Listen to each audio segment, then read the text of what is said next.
All right, well, a high-stakes court battle between Apple and Samsung kicks off today. Now, the tech giants are accusing each other of patent violations. But do some of these claims go too far? Joining us now, Jon Rettinger, president and editorial director of Techno Buffalo. Jon, I'm thrilled you're with us right now because I know you know this stuff. You know, these guys are pointing fingers at each other, and it's almost like trying to get a patent on air, isn't it? I mean, this stuff is just out there now. You know, it is getting very aggressive. In the tech world, patents are becoming extremely valuable, and they're being defended ferociously.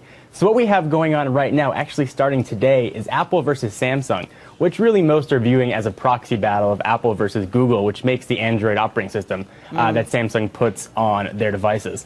And it's really a first time we've seen Apple be scared. They're seeing their market share fall. Actually, according to IDC, the quarter that ended in March, Apple's market share dropped from 23% to 16.9%, whereas Samsung went from 29 to 32. So fortunes are going in opposite directions for Apple. So is that what this is all about? I mean, the Galaxy is selling.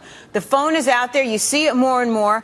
Apple trying to say that Samsung pilfered the twist to rotate, you know, how the screen twists, the touch screen. Yep. That's everywhere, though. How do you patent that? So, and that's probably a much better question. Whether or not they should have been patented is another argument, but they were patented, and Apple does have the rights for them. There are three real big patents up in the air, and you mentioned a lot of the touchscreen and also design. You look at the big case, it was Apple versus the Galaxy Tab. And actually, let me ask you, Tracy, do you think this is an iPad, or do you think this is a Samsung Galaxy Tab? I think it's an iPad.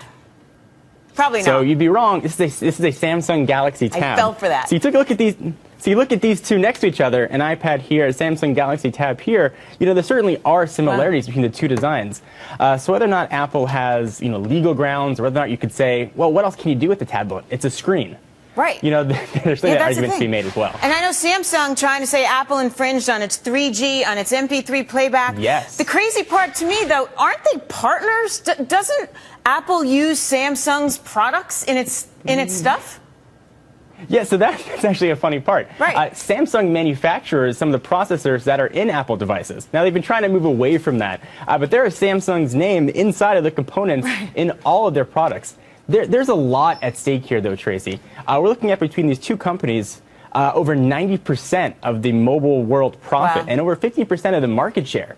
So Apple wants to block Samsung pretty much all their devices, the Galaxy Tab, the Galaxy S3 series devices we see on every carrier.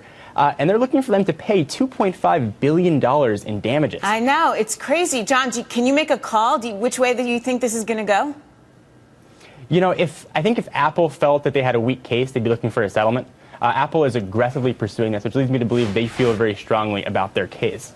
Regardless of how it plays out, though, the real losers, though, are the two of us and the rest of the consumers out there. Totally. Apple wins, we have one less choice of devices to buy. If Samsung wins, it's going to change how Apple manufactures their products.